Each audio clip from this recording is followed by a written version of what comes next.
The RAF Chinook Force has been permanently deployed in Afghanistan since April 2006, frequently under intense fire. In that time, the force has rescued almost 2,000 casualties, saving the lives of many British soldiers.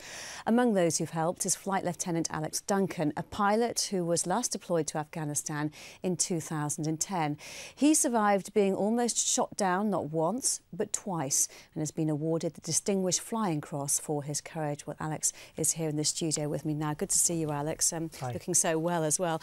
You've written a book about your experiences, Sweating the Metal it's called. In your time you must have helped save lots of casualties. How does that actually feel when you do that? When we are in the role of saving casualties, we are on the immediate response team on the ART, and it is for us the most rewarding job that we have in Afghanistan. So every time we go out and we do and help either British forces, local forces or civilians, it is always very rewarding when we achieve the mission, which is to save somebody's life. Why did you want to write a book about your experiences? The Chinook Force has been in Afghanistan, like you said, since 2006 and has never come out. And it's one of the rare units that's been permanently there, and there's nothing really been written about the force in itself. You feel like it's a bit like the unsung hero, the Chinooks, and the force itself? They are, you know, people do mention it, but I wanted to have, or I was given the opportunity to be able to write something about the force's involvement throughout the 6 years. And so it's not all about me in there, it's about my colleagues as well. And there are some stories from my colleagues which are in the book. Tell me about the first time you were shot at. That was 2006. I was at the time, I was a co-pilot, baby co-pilot. And, how old were you? Well, you say baby. 28.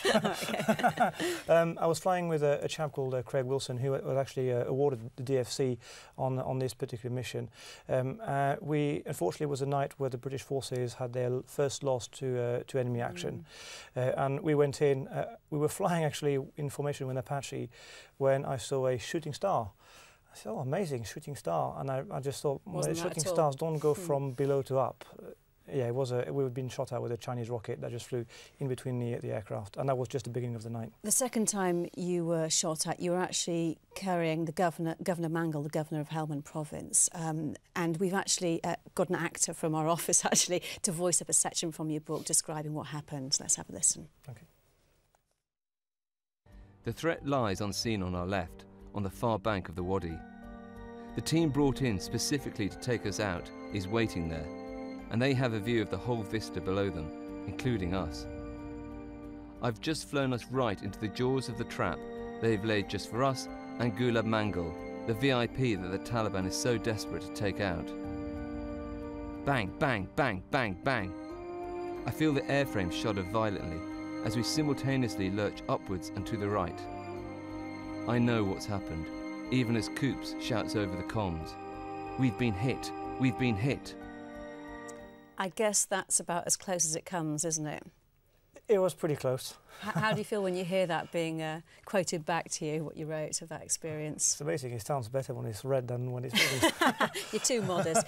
Did you worry about Governor Mangle? Do you think, oh, I've got a seriously important person here and he might not make it? Well, amazingly, I didn't know he was in the back of the aircraft at the time. Did you not? No. You don't get told about the people who you're carrying then sometimes? Because of various issues on the day, it was a bit of a rush change of aircraft and we didn't know who we had in the back. It's only when we landed and shut down that I was introduced to him and I realised what could have happened.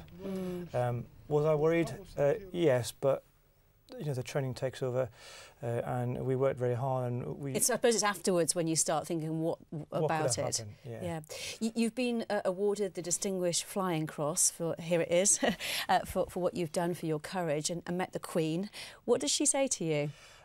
Well, she's very good actually, because she knows that you are very, very worried and you're very nervous. So she always breaks the ice with an easy question, which was, what's your name? Well, I'm not sure I could have answered that one, but she said, so you fly helicopters, and it's obvious she knows. And then as soon as I answered that and the ice was broken, she was asking about Governor Mangle and what happened and how he was. And I told her the anecdote where Governor Mangle was more interested in finding Prince Harry's bed, because we were at FOB Edinburgh. You're joking. Yeah, than anything else. Now, you're heading back to Afghanistan, aren't you, in August? How are you feeling about that? Yeah, good. Obviously, there's a... Sixth tour? Sixth tour, yeah. But it's not the worst. Some of my colleagues have done 9. But apprehension there is some, because last 2 tours I've come close to it, and as I get older, perspective on life change. But it is my job. Well, you've got kids now, I presume, have you? Yeah, 2 of them. And how are you explaining it to them? You just say. Well, I don't think I'm not sure they're old enough to understand. One's 4.5 and the other one's 1.5. Maybe the 4.5 might realise something. They can read the book, can't they? While you're one day, yeah. Maybe too little now. Good to see you. All the best for your next tour, and thanks very much for coming in to talk about the book. Thank you very much.